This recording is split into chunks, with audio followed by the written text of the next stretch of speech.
एक शब्द जो इन दिनों उत्तर प्रदेश की राजनीति में खूब गूंज रहा है और वो है लिबिर लिबिर। जी हाँ, लिबिर लिबिर करने की तुम्हारी आदत जाएगी नहीं, ये हम नहीं कह रहे हैं।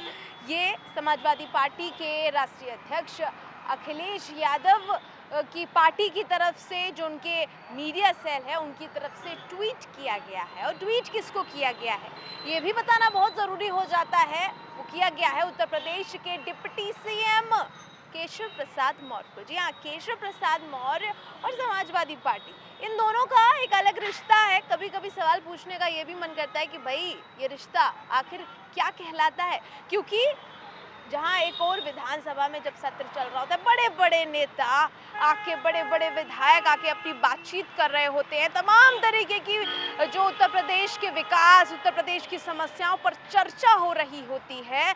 वहीं पर राष्ट्रीय अध्यक्ष अखिलेश यादव और डिप्टी सीएम केशव प्रसाद मौर्य में जमकर भिड़ंत हो जाती है, तू मैं हो जाती है, और फिर उसके बाद लगातार ट्विटर वॉर पे ट्विटर वॉर।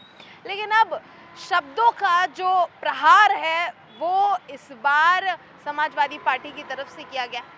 किसको किया गया? Deputy CM Keshav Prasad Maurya. और क्यों किया गया ये मैं आपको बता दें कि केशव प्रसाद मौर्य ने, जहां एक और समाजवादी पार्टी का राष्ट्रीय सम्मेलन चल रहा है, उनका प्रदेश अध्यक्ष चुना जा रहा है, नेता चुना जा रहा है, तमाम तरीके के जो नेता हैं, तमाम तरीके के पदों की घोषणा हो रही है, लेकिन केशव प्रसाद मौर्य उस बीच कह देते हैं कि भाई देखिए, ये समाजवादी पार्टी कोई पार्टी वार्टी नहीं है, ये जो है पारिवारिक एक ऐसा संगठन है, और जो चुनाव है वो एक दिखावा है। इस तरीके की ट्वीट कर देते हैं, मतलब कटाक्ष कर देते हैं विपक्ष पर। लेकिन इस बार तनतनाती हुई समाजवादी पार्टी भी छोड़ती नहीं है। भाई केशव प्रसाद मौर्य को निशाना साधते हुए काफ़ी खुले शब्दों में कह दिया है कि लिबिर लिबिर करने की तुम्हारी आदत जाएगी नहीं। उसके साथ साथ काफ़ी कुछ कहा है।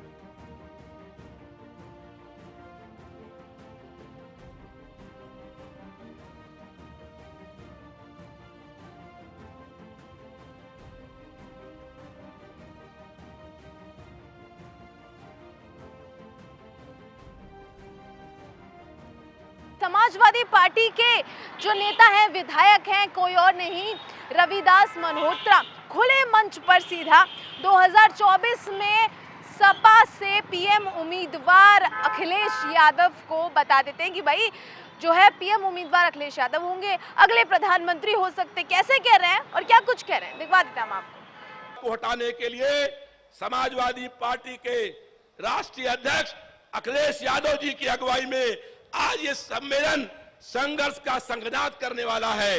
ये सम्मेलन प्रदेश और देश के अंदर जो लगातार जनता परेशान है बुरी तरीके से, उस जनता की आवाज को सड़क से लेकर के विधानसभा के अंदर तक इसने संघर्ष करने का काम किया है। उस संघर्ष के पुरोधा का नाम है अखिलेश सिंह यादव, और हमें गर्व है कि हमारा नेता ऐसा नेता है जो पूरे देश में और पूरे प्रदेश में उसके बराबर के टक्कर का कोई नेता इस देश के अंदर नहीं है। 2024 में चुनाव लोकसभा के होने वाले हैं। आपको जो लोग आप यहां पर आए हैं, इस बात का संकल्प करना है कि देश में गैर भाजपाई सरकार बने, और उस गैर भाजपाई सरकार में सबसे बड़ी पार्टी समाजवादी पार्टी हो, और अगर समाजवादी पार्टी सबसे बड़ी पार्टी होगी तो अखिलेश यादव जी देश के अगले नए प्रधानमंत्री होंगे। इस सम्मेलन से ये संकल्प करके यहां से जाना। तो ये समाजवादी पार्टी के चाहे नेता हो, मंत्री हो, विधायक हो, सबकी महत्वाकांक्षाएं सामने आ रही हैं, खुलकर सामने आ रही हैं अपने नेता को लेकर कि भाई अखिलेश यादव प्रधानमंत्री पद के लिए पूर्ण रूप से जो है सक्षम है, तैयार हैं। प्रधानमंत्री अखिलेश यादव को बनना चाहिए। ऐसे में क्या कुछ कह रहे हैं अखिलेश यादव, किस तरह से कह रहे हैं, जवाब में कैसे कह रहे हैं, और कहीं और नहीं बल्कि अपने सम्मेलन में कैसे कह रहे हैं, सुनाते हैं हम आपको। इतिहास आदि से लेकर के और ऐसा इतिहास छिपा है जिसने हमारे समाज को समय समय पर दिशा देने का काम किया है। हालांकि रविदास मेहता जी बहुत पुराने नेता हैं,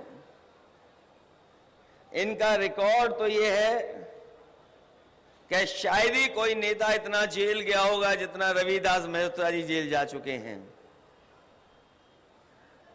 अगर कभी रिकॉर्ड के माध्यम से देखा जाएगा तो जनहित में और जनता के सवालों पर अगर कोई सबसे ज्यादा संघर्ष कर जेल गया है तो वो रविदास मेहता निकलेंगे।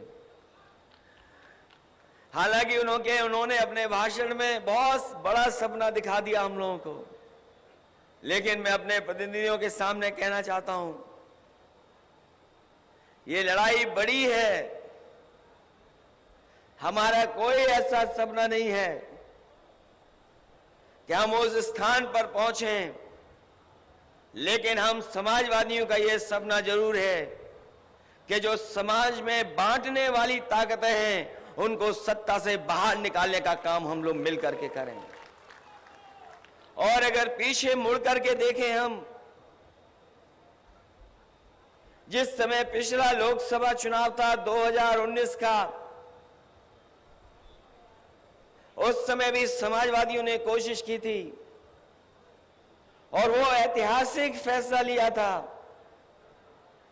जो ये देश के तमाम करोड़ों लोग सपना देख रहे थे। तो ये अखिलेश यादव हैं, किस तरह से 2024 में ताल ठोकेंगे, क्योंकि सुनने में खुशफुसाहट में ये भी आया है कि भाई क्योंकि विधानसभा का जब चुनाव हुआ जीत दर्ज नहीं कर पाए, हार का सामना करना पड़ा, तो भाई आजमगढ़ से सांसद थे, इस्तीफा दिया, याद होगा आपको, और विधायकी चुनी, विधानसभा में बैठे, लगातार भारतीय जनता पार्टी पर कटाक्ष पे कटाक्ष किए तो जा रहे हैं।